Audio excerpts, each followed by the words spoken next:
Cinema అయిన మహా నేను మిస్టర్ బి నా మాట సూటిగా ఉంటది, మ్యాటర్ క్లియర్ గా ఉంటుంది. మీరు చూస్తున్నారు mister B channel. Welcome to the cinema info show. ఈ వీడియోలో రెండు టాపిక్స్ గురించి మాట్లాడబోతున్నాను. ఒకటి రెబల్ స్టార్ కొత్త సినిమాకి సంబంధించిన టైటిల్ పోస్టర్ బయటకు వచ్చింది, దాని గురించి మాట్లాడుకుందాం. అలాగే కొత్త లోకా లాంటి సినిమాలు తెలుగులో తీస్తే చూడరు, ఈ స్టేట్మెంట్ కి సంబంధించి కూడా డీటెయిల్ గా మాట్లాడుకోవాల్సిన అవసరం ఉంది. ఇంట్రెస్టింగ్ టాపిక్స్ ఫాలో అవ్వండి. ముందుగా happy birthday rebel star Prabhas. Prabhas పుట్టినరోజు సందర్భాన్ని ఫ్యాన్స్ గ్రాండ్ గా సెలబ్రేట్ చేసుకుంటున్నారు. వినూత్నంగా ఆయన బర్త్డే కి చాలా మంది విషెస్ తెలియజేస్తున్నారు. బర్త్డే వచ్చింది అంటే ఆయన నటిస్తున్న సినిమాలకు సంబంధించి ఏదో ఒక ఇన్ఫర్మేషన్ బయటకు రావాలి. 2 రోజుల ముందు నుంచే అను రాఘవపూడి దర్శకత్వంలో ప్రభాస్ నటిస్తున్న సినిమాకి సంబంధించిన సందడి నడుస్తుంది. టీజింగ్ పోస్టర్స్ మంచి ఇంట్రెస్ట్ ని క్రియేట్ చేశాయి. బర్త్డే సందర్భాన్ని పురస్కరించుకుని ప్రభాస్ కి బర్త్డే విషెస్ తెలియజేస్తూ మూవీ థీమ్ ప్రభాస్ హను సినిమాకి సంబంధించిన టైటిల్ ని రివీల్ చేశారు. సినిమా పేరు ఫౌజీ. వాళ్ళు కొత్తగా రివీల్ చేశారు, కానీ ఎప్పటి నుంచో ఆ పేరు పబ్లిక్ లో నలుగుతానే ఉంది, అందరికీ తెలుస్తానే ఉంది. ఇండస్ట్రీలో అయితే ఫౌజీ మూవీ అనే మాట్లాడుకుంటున్నారు. కాకపోతే పబ్లిక్ కి అఫీషియల్ గా ఈ రోజు అనౌన్స్ చేశారు, ఫౌజీ బాగుంది, చాలా మంచి టైటిల్. అండ్ ఆ కథకు సంబంధించిన నేపథ్యాన్ని బాగానే ఎలివేట్ చేసి చూపిస్తున్నారు ఆ పోస్టర్ ద్వారా.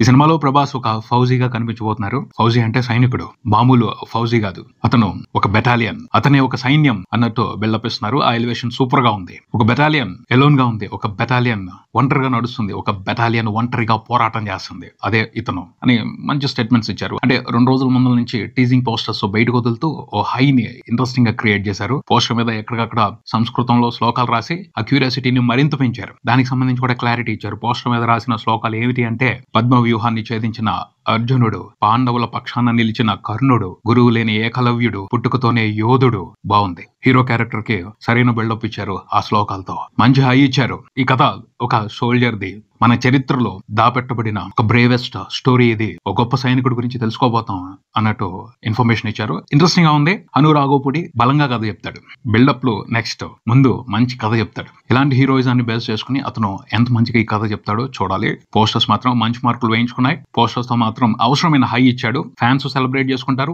అను రాఘవపూడి కథ చెప్పే విధానాన్ని ఇష్టపడే వాళ్ళు కూడా సాటిస్ఫై అయ్యారు. మంచి కంటెంట్ బయటకు వస్తుంది ఈ సినిమా ద్వారా అని అందరూ కూడా హ్యాపీ ఫీల్ అవుతున్నారు. Interesting gift. ప్రభాస్ బర్త్డే సందర్భాన్ని పురస్కరించుకుని మంచి ట్రీట్ ఇచ్చారు. రెగ్యులర్ గా అయితే ఒక మా సెలబ్రేషన్స్ ఉంటాయి, బట్ కొంచెం మా సెలబ్రేషన్స్ ని లిమిటైజ్ చేసి డిఫరెంట్ కాన్సెప్ట్ తో డిఫరెంట్ గా సెలబ్రేట్ చేసుకునే విధంగా కంటెంట్ ని బయటికి తీసుకొచ్చారు. ఫౌజీకి సంబంధించి ఎక్స్పెక్టేషన్స్ ఇండియా మొత్తం కూడా సాలిడ్ రేంజ్ లో సెట్ అవుతాయి. తెలుగులోనే కాదు, హిందీలో కూడా ప్రాపర్ గా సెట్ అవుతాయి. ఆ మ్యాటర్ ని దృష్టిలో పెట్టుకుని ఇంట్రెస్టింగ్ గా ఈ పోస్టర్ ని డిజైన్ చేసి బయటికి తీసుకొచ్చారని చెప్పొచ్చు. కంటెంట్ బాగుంది, మ్యాటర్ ఇంట్రెస్టింగ్ గా ఉంది. పోస్టర్ ఇంకా బాగా డిజైన్ చేసి ఉంటే బాగుండేదేమో. అంత ముందు బయటికి తీసుకొచ్చిన టీజింగ్ పోస్టర్స్ బాగున్నాయి, బట్ ఫైనల్ పోస్టర్ ఏదైతే ఉందో, ఫౌజీ అనే టైటిల్ వేసి బయటికి తీసుకొచ్చిన పోస్టర్ ఏదైతే ఉందో, ఇంకా బాగా డిజైన్ చేసి ఉంటే బాగుండేదేమో అనిపించింది. పాత హిందీ సినిమాలు ఉంటాయి, 90s లో యాక్షన్ హిందీ సినిమాలు ఉంటాయి, ఆ మోడల్లో ఉంది. ఇంపాక్ట్ ఎక్కడో కొంచెం తగినట్టు అనిపించింది. ఇంకా బాగా డిజైన్ చేసి ఉంటే బాగుండేది. బట్ పోస్టర్ లో ప్రభాస్ మాత్రం సూపర్ ఉన్నారు. ప్రభాస్ లుక్ మంచి అటెన్షన్ తీసుకుంటుంది. ఆ లుక్ చూసి అందరూ ఇంప్రెస్ అయిపోతారు. సో పోస్టర్ అంత ఇంప్రెసివ్ గా లేకపోయినా ప్రభాస్ లుక్ సాలిడ్ గా ఆ మ్యాటర్ ని కవర్ చేసేసి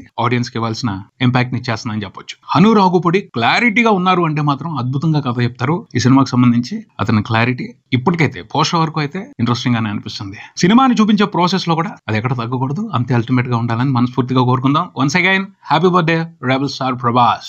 ఇక అసలైన టాపిక్ లోకి వచ్చేద్దాం. రీసెంట్ గా ఒక ఇంటర్వ్యూలో మాట్లాడుతూ నిర్మాత నాగవంశి చాలా పెద్ద స్టేట్మెంట్ చేశారు. కొత్త లోక అలాంటి సినిమాని తెలుగులో తీస్తే చూడరు, దానికి మాస్ మహారాజ్ రవితేజ కూడా సపోర్ట్ చేశారు. చూడరు అని మాట్లాడుకోవాలి, ఖచ్చితంగా మాట్లాడుకోవాలి. ఎందుకు చూడరు?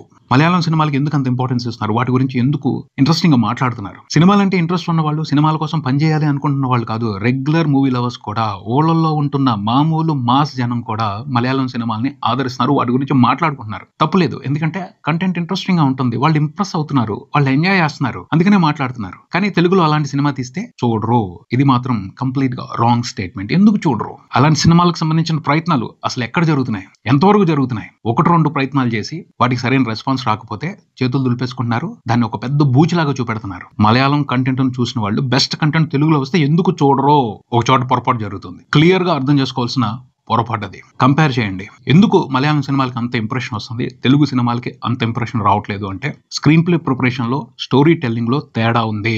ఆ విషయాన్ని గ్రహించట్లేదు, ఆ విషయాన్ని అర్థం చేసుకోవట్లేదు, ఆ తప్పుని సరిదిద్దుకోవటం లేదు. మలయాళం వాళ్ళు డీటెయిల్స్ ఇంట్రెస్టింగ్ గా సెట్ చేస్తారు, క్యారెక్టర్స్ ని ప్రాపర్ గా డిజైన్ చేస్తారు, సీక్వెన్స్ లు భలే ఉంటాయి వాళ్ళవి. సినిమా స్టార్ట్ అయినప్పుడు స్లోగా ఉన్నా, బోర్ కొట్టినా ఎప్పుడైతే ట్విస్ట్ రివీల్ చేస్తారో, వాళ్ళ అవసరమైన సీక్వెన్స్ని రివీల్ చేస్తారో అప్పుడు సాలిడ్ ఇంపాక్ట్ ఇచ్చేస్తారు. ఆ ఇంపాక్ట్ కి సరెండర్ అయిపోయి అంత ముందు మనం బోర్ ఫీల్ అయ్యామన్న మ్యాటర్ని కూడా మర్చిపోయి సినిమా బాగుంది అని చెప్తున్నారు ఆడియన్స్. అలాంటి ఎగ్జాంపుల్స్ చాలా ఉన్నాయి. అది బలంగా కథ చెప్పే విధానం, ఆ టైప్ ఆఫ్ కథ చెప్పే విధానాన్ని అడాప్ట్ చేసుకోవట్లేదు. సింపుల్ డీటెయిల్స్, సింపుల్ సీక్వెన్స్లతో సరిగ్గా అవసరమైన మ్యాటర్ ని రివీల్ చేయడం తెలియట్లేదు. స్క్రీన్ ప్లే లో చాలా పొరపాట్లు చేస్తున్నారు. వాళ్ళంత ప్రొఫెషనల్ గా చేయట్లేదు. వాళ్ళు చాలా ఎఫెక్టివ్ గా చేస్తున్నారు. ఆ ఎఫెక్టివ్నెస్ మన స్క్రీన్ ప్లే ప్రిపరేషన్ లో కనిపించట్లేదు. చాలా సినిమాల స్క్రీన్ ప్లే ప్రిపరేషన్ లో కనిపించట్లేదు. 100కి 2-3% మాత్రమే ఇంప్రెసివ్ గా స్క్రీన్ ప్లే ప్రిపేర్ చేస్తున్నారు. తెలుగులో తీస్తున్న సినిమాలకు సంబంధించి ఎక్కువ మంది జస్ట్ గేమ్ ఆడుతున్నారు, ఐటమ్స్ ని సెట్ చేస్తున్నారు, ఐటమ్ ఇక్కడ పెడదాం అక్కడ పెడదాం ఈ ఫార్ములానే రాసుకుంటున్నారు. అంతే తప్పించి ఎఫెక్టివ్ గా స్క్రీన్ ప్లేని ప్రిపేర్ చేయట్లా. ఇది అసలైన పెద్ద ప్రాబ్లం. దీన్ని గుర్తించకుండా, దీన్ని అర్థం చేసుకోకుండా, దాన్ని మార్చుకోకుండా సమర్థించుకుంటా వెళ్తే మార్పు రాదు. ఇలాగే ఉంటది పరిస్థితి. ఆ సినిమాలను ఎక్కువ ఆదరిస్తారు. మనం చేయలేం అనుకోవటం పొరపాటు అవుద్ది. మనకి గొప్ప వారసత్వం ఉంది. తెలుగు సినిమా చరిత్ర చూసుకుంటే బాపు గారు, విశ్వనాథ్ గారు వాళ్ళు ఎలాంటి సినిమాలు తీశారు. ఆ సినిమాలకి ఇప్పటికీ పోటీ లేదు. అలాంటి సినిమాలు మలయాళంలో కూడా తీయలేరు. అంత గొప్ప క్రియేటర్స్ వాళ్ళు. ఆ సినిమాలు రిఫరెన్స్లు పెట్టుకోండి. ఎక్కడ వస్తాయో, ఎవరు తీస్తున్నారో చూపించండి. తీయలేరు. అలా ఎందుకు చేయలేకపోతున్నాం? అలాంటి సినిమాలు, అలాంటి కథలు ఇప్పుడు ఎందుకు చెప్పలేకపోతున్నాం? ఆ సినిమాల గురించి ఇప్పటికీ గొప్పగానే మాట్లాడుకుంటారు అందరూ. ఇది మన వారసత్వం. మనం చేయలేకపోవడం అనేది ఏమీ లేదు. వదిలిపెట్టేశారు, పట్టించుకోవట్లేదు.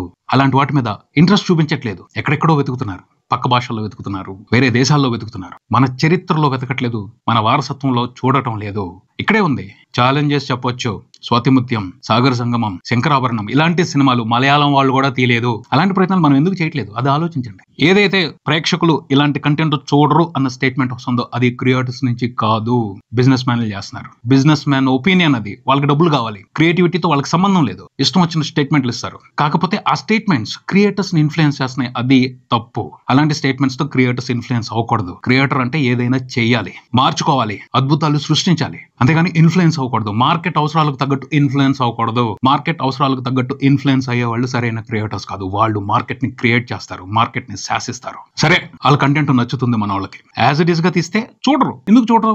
ఎంత కాదనుకున్నా కొంత మలయాళం ఆడియన్స్ సెన్సిబిలిటీస్, మన ఆడియన్స్ సెన్సిబిలిటీస్ తేడా ఉంటాయి. దానికి తగ్గట్టు మార్పులు చేర్పులు చేయాలి. ఓకే, ఇలాంటి కంటెంట్ ఇష్టపడుతున్నారు, మన ఆడియన్స్ టేస్ట్ ఏమిటి, దానికి తగ్గట్టు ఏం చేద్దాం, ఎలాంటి స్క్రీన్ ప్లేని ప్రిపేర్ చేద్దాం, ఎలాంటి క్యారెక్టర్స్ ప్రిపేర్ చేద్దాం. వర్క్ చేస్తే అయిపోద్ది. చేయాలి కదా, అదే కదా క్రియేటివిటీ అంటే.